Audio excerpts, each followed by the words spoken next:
Bonjour, j'ai le plaisir d'accueillir aujourd'hui David Pillet, qui a récemment publié avec son père ce livre Design for Six Sigma, et j'aimerais qu'il nous en parle. Bonjour, merci Philippe. Donc effectivement, on a publié le livre Design for Six Sigma.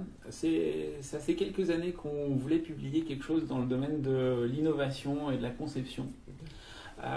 La culture de la preuve, c'est-à-dire le fait qu'on utilise des données pour mieux comprendre les process et vraiment le Six Sigma en production est quelque chose qui existe depuis de nombreuses années. Le Six Sigma, maintenant tout le monde connaît le nom. Savent qu'il faut utiliser des données pour mieux comprendre les process. L'utilisation de statistiques est quelque chose qui est de plus en plus répandu. Mais quand on parlait aux gens du développement ou de l'industrialisation, souvent on constatait que la qualité arrivait souvent très tard. C'est-à-dire que c'est une fois qu'on a fait de l'industrialisation qu'on va commencer à s'occuper de la qualité, que les problèmes, de toute façon, sur la première série, c'était normal d'avoir des problèmes et que c'était l'objectif du Six Sigma de résoudre ces problèmes pour ensuite obtenir une bonne qualité. C'était une démarche qui est intéressante, mais on s'est dit comment on peut faire autrement, et justement, l'approche Design for Six Sigma vise à directement obtenir de la bonne qualité à partir d'une bonne conception et intégrer tout le monde, que ce soit le marketing, le design et l'industrialisation, pour obtenir directement des produits de qualité. Et donc on a essayé de chercher à expliquer quelle était la démarche pour obtenir des produits de qualité dans la partie développement et innovation.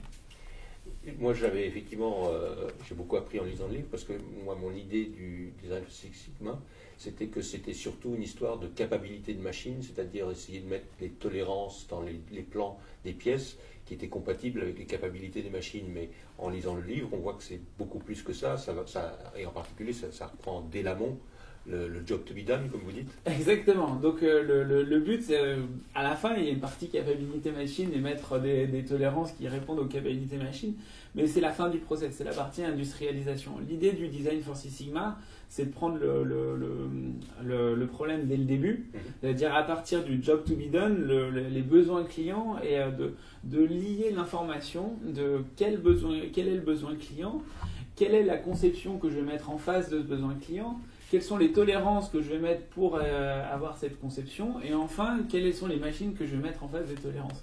Et il y a un lien entre le besoin client et derrière, quelle est la machine qui réalise ce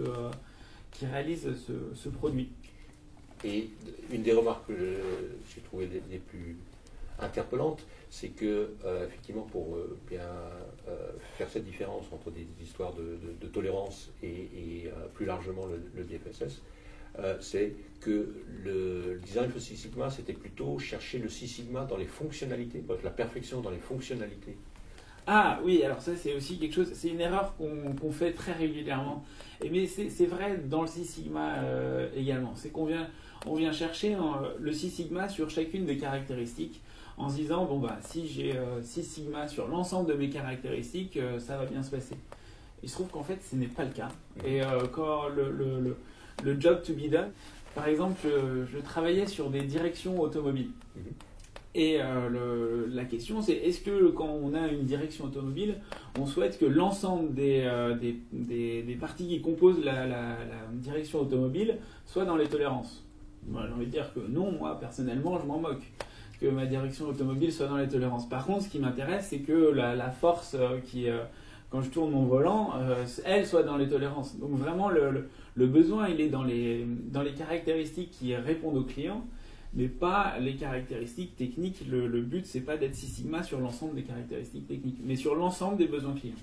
Très bien. Et est-ce que tu pourrais nous expliquer la complémentarité, mais aussi, surtout, peut-être les différences qu'il y a entre le Six Sigma et le Design for Six Sigma? Le Design for Six Sigma et le Six Sigma sont souvent confondus. Souvent parce qu'ils contiennent Six Sigma dans le nom. Alors que dans l'approche, si dans la finalité c'est peut-être le même, c'est-à-dire qu'on veut faire des produits de qualité, une qualité Six Sigma, c'est-à-dire qu'on ne produit que 3,4 produits par million qui peuvent être potentiellement défectueux. Donc si ça, c'est la finalité reste la même, dans l'approche, c'est tout à fait différent. Le Six Sigma est quelque chose qui se concentre uniquement sur la production, et donc dans lequel on va travailler sur les processus de production et réduire la variabilité de la production.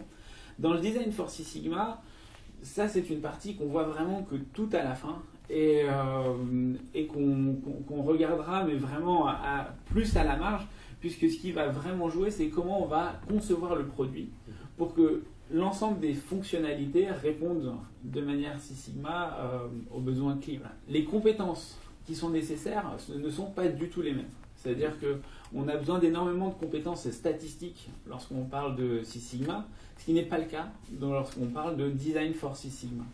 Donc c'est deux approches qui sont tout à fait complémentaires, et un bon Green Belt Six Sigma ne fera pas forcément un bon Green Belt Design for Six Sigma. Très bien.